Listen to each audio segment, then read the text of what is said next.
Hi guys, Gregory here, and welcome to part 2 of my top 30 favorite movies. If you haven't seen part 1, then I strongly suggest you to watch part 1 before you watch part 2. So, before we start, I just want to keep in mind that I'm going to try to keep my spoilers to a minimum. So with that being said, let's get started.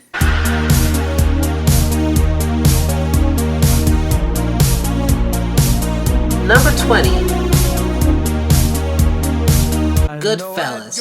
This movie is sort of a life lesson experience. I'm not a fan of Martin Scorsese, but I do like one of his movies, and this one is no exception. Goodfellas is the best out of all the gangster films. I love the music, the cast is great, and the acting is incredible. Ray Liotta did a great performance as Henry Hill. Robert De Niro is good, Joe Pesci is unbelievably good, Paul Sorvino is great as the head of the mafia, and Lorraine Bracco is perfect as Karen. I just love the relationship between Henry and Karen and the struggles that they're going through. I also like how it dives into the life of Henry Hill based on his experience in the mafia. Martin Scorsese says it's a classic story of the rise and fall of the main character, and it really shows. With a great cast, good direction, and a ton of laughs, Goodfellas is one of the best movies of all time.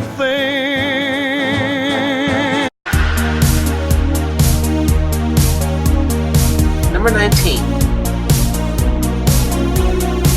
Kiki's Delivery Service. I want to say, people, I love Kiki's Delivery Service. This is one of those perfect movies. There's no problem with it. The animation is great, the characters are great, the story is great, and the cinematography is unbelievably great. I love Kristen Dunst as Kiki. Her voice really brought her character to life. The late Phil Hartman is great as Gigi. He gets a laugh once in a while. I remember watching it on Disney Channel, and looking back at it, it's better than I remember it. Out of all the Miyazaki films that he made, Kiki's Delivery Service is one of the best anime movies ever made, next to Castle in the Sky. In my opinion, this is one of Miyazaki's strongest work, and it still continues to be one of my favorites from the great master himself, Miyazaki.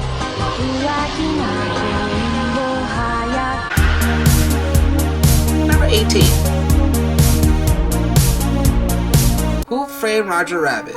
I know, you all know this is coming, but I just can't help it. I freaking love this movie. This is the movie that practically perfected the art of combining live actors with animated characters. Also, this is not the first time we see these kinds of movies. It's already been done in the beginning of animation. I love Bob Hoskins in this movie. He did a great job playing the alcohol detective who hates cartoons. Christopher Lee as the villain is awesome. I find it interesting that he could play the role of a bad guy instead of a good guy. What makes this movie good is not only Robert Zemeckis' direction, the animation, the live characters, it's the idea of having all the cartoon characters that everyone grew up with together in one movie. It has a lot of heart, warmth, respect, and dedication to these cartoons. With great animation and a good cast and a good director, Who Framed Roger Rabbit is a tribute and dedication to our childhoods. And for me, this movie is a Disney classic.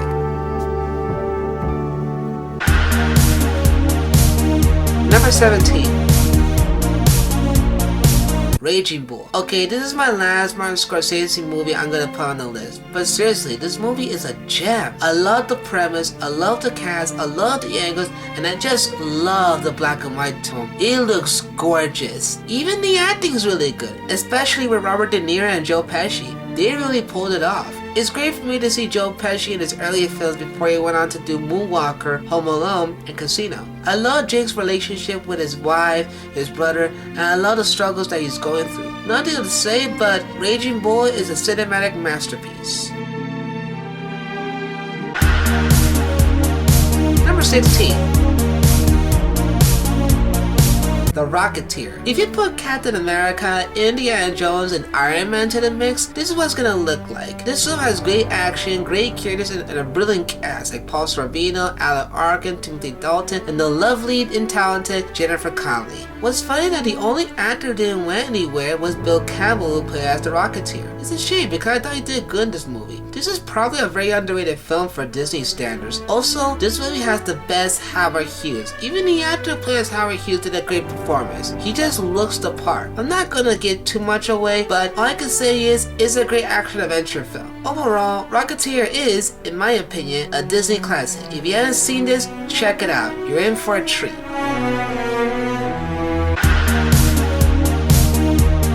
Number 15. Tron. This is the first movie that pioneered the art of CGI, and it's pretty impressive from its time. I love the characters, I love the atmosphere, I love the cast, and I love the design of the computer world. It's really incredible. It's bright and colorful and allows to create really neat visuals. It looks a little bit dated, but for the time was pretty cool. My favorite characters are your favorite characters. My favorite character is Tron. Not because he's the main hero, it's because he's the one who's going to save the computer world. Even the villain is pretty menacing. It's like you put HAL 9000 and Andros put together. I love his dialogue and conversation with Sark. Jeff Bridges is good in this movie as well, even though we don't see him half the time, which is okay because he's not the focus is on Tron. What else can I say about this movie? It's a pretty damn good film. Tron is a powerhouse, and this was the beginning and birth of CGI.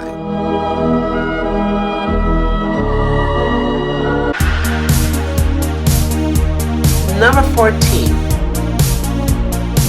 Little Miss Broadway. Honest to God, I freaking love this movie. The plot is good, the characters are good, the acting is good, and Shirley Temple, as always, is flawless. Even Jimmy Durant is pretty good. Every time I see him on screen, he bursts me with laughter. The villain is great. I like how she goes to extreme measures and doing whatever it takes to shut down the hotel. The songs are catchy as well. Probably one of the most famous songs, Be Optimistic. I'm not going to spoil the climax, but all I can say is, it's pretty damn entertaining. Little Miss Broadway is one of the best films Shirley Temple has ever made. This movie is worth watching a few times more.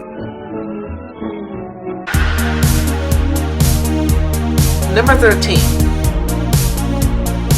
The Kid. This is Charlie Chaplin's first feature film. It's interesting to see that Chaplin wants to make something completely different aside of comedy. It's very much of a mixture of comedy and drama, and this film has that mixture. I love the father and son relationship between Chaplin and the little boy. You can see that they really love each other even though Chaplin found them, and you never want to see them apart. This movie has one of the best slapsticks ever. I won't dare ruin it because it's really hilarious. This is one of the films that get me teary-eyed, and this is one of those movies that you have to see to believe. With brilliant writing, excellent cast, and good humor, The Kid is a masterpiece.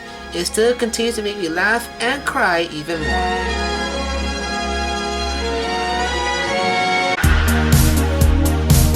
Number 12.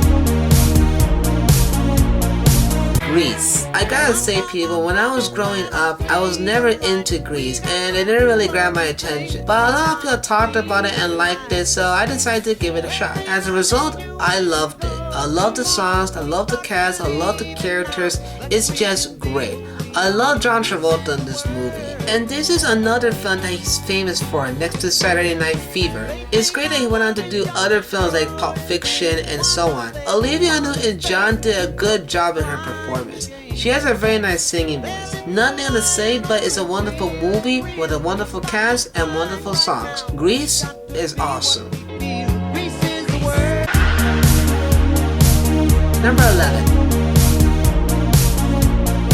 Fantasia. This movie is very much like a dreamlike experience. In fact, an emotional experience, as Walt Disney described it. This is one of Disney's finest work, and it's interesting that Walt Disney wants to make something completely different. I love all the segments, especially the music that plays along with it, and the music and visuals match perfectly. But for all the segments in this film, my favorite segments are the Nutcracker Suite, the Sorcerer's Apprentice, the Pastoral Symphony, Dance of the Hours, and Ave Maria. Some of you might be wondering what I think of Fantasia 2000. I like it, it's good, but I'll be honest, it's not as good as this one. In closing, Fantasia is a beautiful work of art. I love it back then, I love it even now, and this movie will be Walt Disney's greatest work.